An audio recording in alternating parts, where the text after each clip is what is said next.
মুসলমান ইমানদার দুনিয়া নিয়ে সবসময় মাথাটাকে তুমি জ্যাম করে রেখো না। যখন তুমি ঘুমের ঘরে যাইবা, সবাই ঘুমায় গেছে, ঘরের লাইটগুলো বন্ধ করে দেওয়া হয়েছে। তোমার পাশেই, তোমার পাশের বালিশে তোমার বিবি শুয়ে আছে, তোমার পাশে তোমার সন্তান ঘুমায়, ওই ঘরের মধ্যে মা বাবা, আর এক ঘরের মধ্যে ভাই বোন। তুমি একটু চক্ষু দুইটা বন্ধ করে মোরাকাবায় চলে যাও। আমি আজ পর্যন্ত বেঁচে আছি, কত মানুষ বিয়ের আগেই মারা গেল, কত সন্তান ভূমিষ্ঠ হওয়ার পর মারা গেছে, কত সন্তান 3 বছর 4 বছর হওয়ার পর মারা গেছে, কত ছেলে কত মেয়ে 10 বছর হওয়ার পরে মারা গেছে, কত ছেলে কত মেয়ে বিবাহর আসরে বসেই মারা গেল। আমি বিবাহ করতে পারলাম, সন্তান পর্যন্ত হলো, আমি এত দূরে এলাম। আমার আগে কত মানুষ মারা গেছে, আমি এখনো বেঁচে আছি, আমিও মরব। মরাটা কেমন হবে জানি না। আমার সামনে আজরাইল তো আসবেই, কোনো সন্দেহ নাই। কবরে তো যাওয়া লাগবেই, কোনো সন্দেহ নাই। ওই কবর জানি কেমন হয়। আজরাইল আমার সামনে যখন আসবে, আজরাইল জানি কেমন হয়। হুজুরদের জবানে শুনছি, মাথা থাকবে আসমানে, পা থাকবে জমিনে, এক হাত মাশরিকে আর এক হাত মাগরিবে, চক্ষু দুইটা বড় লাল, অনেক বড় পুকুরের মতো, দিঘির মতো হবে, বড় ভয়ঙ্কর অবস্থা।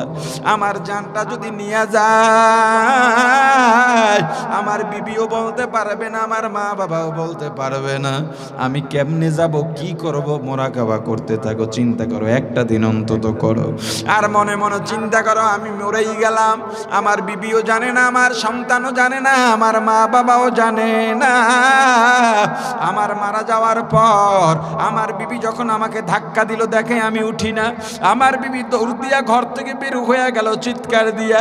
আমার সন্তানগুলো আমাকে ছেড়ে বের হয়ে গেছি। আমার মা বাবাও কাঁদে, আমাকে ঘরে ফেলায়া সবাই মায়ায় কাঁদে ঠিক, কিন্তু আমাকে কেউ একবারও বলে না আর একদিন রেখে দাও। যেই বিবিকে নিয়া একই সঙ্গে ঘুমাইলাম, একই বিছানায় একই কম্বলের নিচে সারাটা জীবন কাটায় দিলাম, ওই বিবিও বলে না আমার জন্য কাঁদে ঠিক, কিন্তু একবারও বলে না 5টা দিন রেখে দাও, আমি একটু শেষ সেবাটা করে দেই। যেই সন্তানের জন্য বাঁধের ঘাম পায়ে ফেলাইয়া, পিঠটা রোদে পড়াইয়া, বিয়ার আগে আমি রোদের মধ্যে বের হইতাম না, কারণ আমার চেহারা পুড়ে যাবে। বৃষ্টিতে বের হইতাম না, ঠান্ডা লাগবে, রাতের ঘুম নষ্ট করতাম না, শরীরটা ভেঙে পড়বে। কিন্তু আমার সন্তান হওয়ার পর সন্তানের সুখের চিন্তা করে আমি এখন আর রোদ বৃষ্টি বাঁচি না। আমি রোদের মধ্যে গিয়া জমিনে কাজ করি, নদীর মধ্যে মাছ ধরি। যেই মানুষ পরিশ্রম করতাম না, এখন সন্তানের জন্য ভ্যান চালাই, ঠেলা ঠেলি অটো চালাই, আমি এখন সিএনজি চালাই, মানুষের মাটি কাজ করি, মানুষের গোলামি করি। আগে আমি কত যত্ন করতাম, এখন ফজরের পরে ঘর থেকে বের হয়ে রাত্র 10টায় বাসায় ফিরি। ঘুমের কোনো স্টেশন নাই, খাওয়ার কোনো স্টেশন নাই। ওই কলিজার টুকরা সন্তান আমার মায়ায় কাঁদে, কিন্তু একবারও বলে না আমার বাবা আমার কলিজা, আমার বাবা আমার প্রাণ, আমার বাবাই আমার সব। আমার বাবাকে এখনই দাফন দেওয়া যাবে না, আমাকে আমার বাবাকে আমার কাছে কয়েকটা দিন রেখে দাও। সন্তান এমন কথা বলবে না। যেই মা না খাইয়া সন্তানকে খাওয়াইছে, সন্তানকে ঘুম পড়াইয়া মা ঘুম পড়ছে, গভীর রাতে শীতের রাত প্রসাব পায়খানা করে আমি বিছানা নষ্ট করলাম, চিৎকার দিছি, আমার কান্নায় আমার ভাই বোন বেজার, আমার কান্নায় আমার বাবাও বিরক্ত, কিন্তু আমার মা বিরক্ত হন নাই। আমাকে কোলের মধ্যে নিয়ে একবার বারান্দায় যায়, সামনের রুমে যায়, পেছনের রুমে যায়, আমাকে একটু ঠান্ডা বানাবার জন্য। আমি কান্না করলে আমার বাবা আমার ভাই বোন বিরক্ত, কিন্তু আমার মা বিরক্ত না। বারবার আমাকে চুমু খান আর বারবার আমাকে বুঝান, বাবা বন্ধ কর, চুপ কর, তোর কোথায় কষ্ট হয়।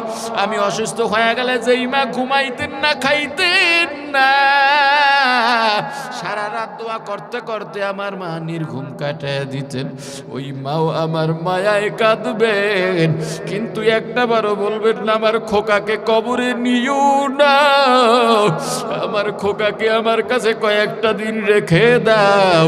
সবাই কানবে ঠিক, কিন্তু কান্না অবস্থায় একদল দৌড় দেবে দোকানে কাপড় আনার জন্যে, আর একদল মসজিদে যাবে খাটিয়ে আনার জন্যে, আর একদল কোদাল খন্তা নিয়ে রওনা হবে ওই কবর খোঁড়ার জন্যে। আর একদল দৌড়ে বাঁশ বাগানে যাবে বাঁশ কাটার জন্যে। আর একদল পানি গরম বসাবে, আর একদল বড়ই পাতা ছিঁড়তে যাবে, আর একদল গোসলের আয়োজন করবে। মনে মনে খেয়াল করো, আমার তো মারা গেলাম, আমাকে গোসল করাইয়া তিনখানা পাতলা সাদা কাপড়ের প্যাকেটে বানাইয়া মাথার মধ্যে মুষ্টি দিয়া পায়ের মধ্যে রশি দিয়া ভালো করে বাইধা খাটের মধ্যে উঠাইয়া জানাজা দিয়ে আমাকে কবরের দিকে নিয়ে যাওয়া হয়। আমার সন্তানগুলো বাবা বাবা বলে কাদের জমিনের মধ্যে আছাড় খায়। ঘরের দরজার আড়াল থেকে আমার বিবি কাঁদে, দরজার আড়ালে গিয়া গাছের আড়ালে দাঁড়ায় আমার দিকে তাকায় আমার মা কাঁদে। যাদের জন্য এত কিছু করলাম এরা তো আমার সঙ্গে কেউ যাচ্ছে না, চারজন কাঁধে নিয়ে আমাকে যায়, এরাই বুঝে আমার সঙ্গে থাকবে। কিন্তু কবরের পাশে নেওয়ার পর দুজন লাফ দিয়ে কবরে নামবে। আমি ভাবলাম হয়তো এই দুইজনই আমার সঙ্গে থাকবে, কিন্তু আমাকে কবরে শোয়াবার পর মাথার মুষ্টি খুলে পায়ের রশির বাঁধন খুলে ওই দুইজনও দেখি লাফ দিয়া উঠে গেছে। আর আমাকে কোথায় রাখতেছে? আমার এত টাকা পয়সা, এত প্রতিপত্তি, এত সম্মান, আমার এত চাকর নকর, আমার এত কাজের লোক ছিল, আমার বিছানা এত সুন্দর। ওরা কি জানে না আমি ম্যাট্রেস ছাড়া ঘুমাইতে পারি না, ল্যাপটপ জাজিম কম্বল ছাড়া ঘুমাইতে পারি না, কুলবালিশ ছাড়া ঘুমাইতে পারি না, কিন্তু আমাকে কোথায় রাখলো? আরে নিচেও তো মাটি, ডানে বামেও মাটি। আমার জন্য কি একটু দয়াও লাগলো না, মায়াও লাগলো না? এত মেহনত করলাম, যাদের জন্য এত কষ্ট করলাম, আরে বিনিময় কি এটাই পাইলাম আমি? আরে আমার কবর থেকে ওই দুইজন লাফ দিয়া ওইটা বাঁশের চালি দিয়া কলা পাতা বিছাইয়া সবাই হাতের মুষ্টির মধ্যে মাটি নিয়ে চাটতেছে আর বলতেছে মিনহা খালাকনাকুম ওয়া ফিহা নুঈদুকুম ওয়া মিনহা নুখরিজুকুম তারাতান উখরা। সবাই মাটি দিয়া পরিপাটি করে এক এক করে চলে যায়। আমার বাবাও তো দেখি চলে যায়, আমার শালা চলে যায়, আমার ভাই চলে যায়, আমার বন্ধুও চলে যায়। সন্তানগুলো এখনো দাঁড়াই আছে, ওরা বুঝি যাবে না? ওই সন্তানের জন্যই তো সব কিছু করছি, ওরা তো যাবে না। কিন্তু সন্তানও কিছুক্ষণ পরে চলে গেল, এখন আমি একা। এই কবরে কেমনি থাকবো? ডানেও মাটি, বামেও মাটি, নিচেও মাটি, উপরে চাল, অন্ধকার অন্ধকার। এখনই ফিরিস্তা আসবে আমাকে প্রশ্ন করার জন্য। প্রশ্নের জবাব যদি না দিতে পারি,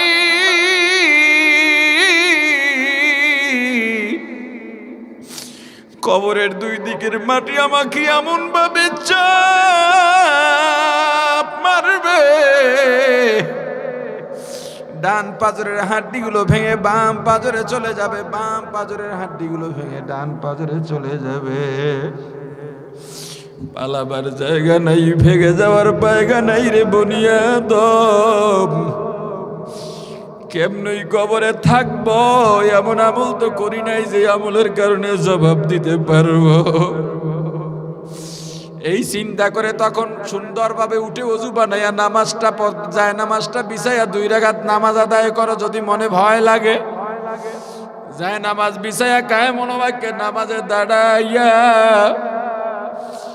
নামাজ পড়ো আর আল্লাহর দরবারে কাঁদো, একটু তেলাওয়াত করো, একটু জিকির করো, আল্লাহর দরবারে চোখের পানি ছেড়ে কাঁদো আর বলো রে মালিক,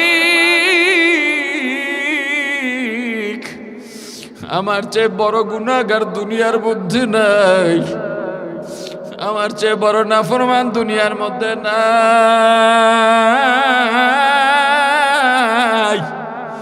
যদি একটু চোখের পানি ছেড়ে কাঁদতে পারো, কান্নার মধ্যে এত মজা, এত মজা, এত মজার কিছুর মধ্যে নাই।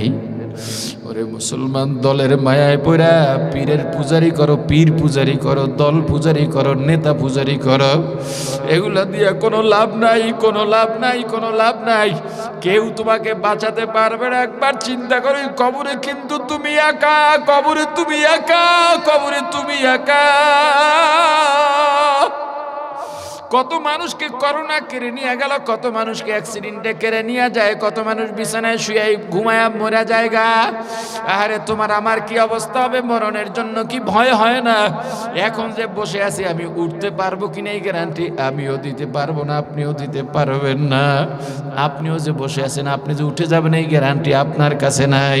অন্তত আল্লাহর দরবারে একটা নিয়ত করে যাও, আল্লাহ আজ থেকে আমার কলবে আর একটাও গুনার দাগ লাগতে দেব না। এই নিয়ত করা যায়নি, আজ থেকে কলবের মধ্যে একটা গুনার দাগও লাগতে দেব না। কে কে নিয়ত করতে পারে? হাতটা উঠান। আল্লাহ সবাইকে কবুল করেন, বলেন আমিন। আরো জোরে বলেন আমিন।